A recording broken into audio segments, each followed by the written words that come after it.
Once upon a time, there was a TV host named Jack Rico, and he wanted to pick out the perfect car from 3 very different choices. This car's too big. This car's too blue. And this one's just right. Jack wanted the shiny red one as soon as he laid eyes on it. But then, Consumer Reports' Kelly Funkhauser magically appeared. Kelly! Hi! What are you doing here? I'm actually testing this car. Well, this car's super fun. I think it's just right for me. I'm gonna give it a spin if I can only find the keys somewhere around here. Looking for these? Yes! Not so fast. Why? You can test drive this car without actually driving. But wait a minute, Kelly. That doesn't make any sense. Well, there's a lot of things to consider before you even get on the road. So where do I start, Kelly? Well, Jack, you already did. Huh?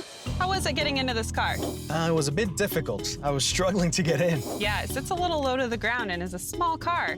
So getting in is something to consider when you're buying a car. Absolutely. Remember, you're going to be doing this every day, sometimes multiple times a day. You want to make sure that's something that's easy to do. And what's next? Well, you want to make sure you're comfortable in that driver's seat. Okay. So find those controls on the side, make adjustments. Hold on a second. Next, you'll want to check that you're actually sitting about 10 inches away from the steering wheel. Okay. You can adjust the steering wheel too. There's an adjuster on the side of the column there. Next, you'll want to check the visibility around your car. Okay. Take a look in those mirrors. Check those blind spots. Okay. Oh. It is a little hard to see out with the top on this convertible. Yeah, absolutely. So what's next after that? Next, you'll want to see if you can hook up your phone. Okay. Some cars aren't compatible with your phone. Good point. After that, you'll want to see all of these controls that are right here and make sure you can reach them, understand what they all mean, and use them on the fly.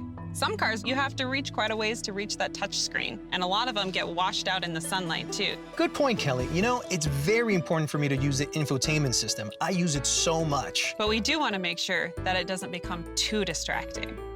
You know what, Kelly? I don't know if this is the car for me. We've got 2 other cars. Should we try one of those?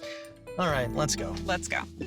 The sports car was too small for Jack, so he tried something much bigger.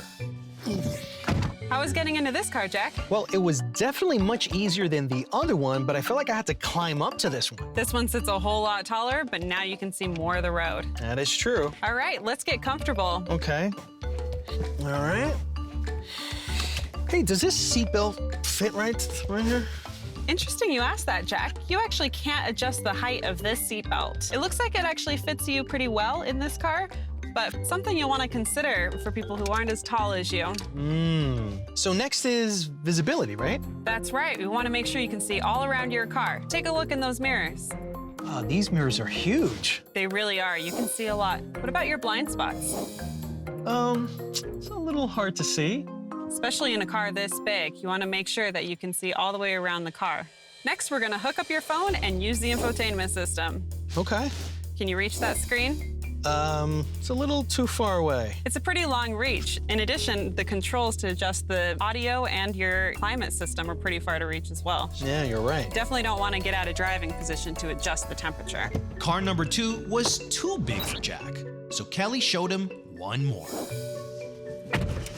How was getting into this car, Jack? This was pretty easy. Excellent. Now let's make sure you're comfortable in that driver's seat. How does it feel?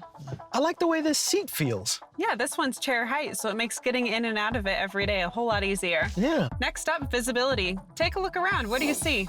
Everything. What about those blind spots? Well, it's better than the last 2 cars, and if I'm out on the road, it's probably easy to merge, too. I agree. What do you think of the design of this infotainment system? Pretty straightforward, and I can even reach the knobs. Definitely a plus, and it's less distracting. One more thing to check out is the gear selector. Each one of the cars we sat in has a different style, and they're not always easy to understand at first. For example, on some newer electronic shifters, pushing the handle all the way forward may put you into reverse instead of park, and the park position may be located on a separate button.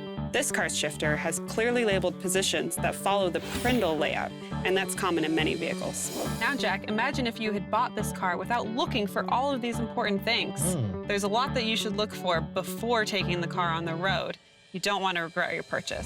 Here's Kelly's top 5 tips for testing a car without driving. Access. Make sure it's easy for you to get in and out of the car. Comfort. Can you get comfy in the seat and adjust it properly? Visibility. Look around and make sure you can see out over the hood and that blind spots aren't too obtrusive. Controls. Simple is better. Make sure you can easily manipulate climate, audio, etc. Phone compatibility. Is your phone compatible and is there a safe place to store it while you're driving? I think this is the perfect car. Jack, slow down. You haven't even taken it for a drive yet. All right, let's take it for a drive. Okay. Where are the keys? I thought you had the keys. No, you gave him. Wait, hold on Where a are the second. keys? Where are the keys? Didn't you have them before? I could have.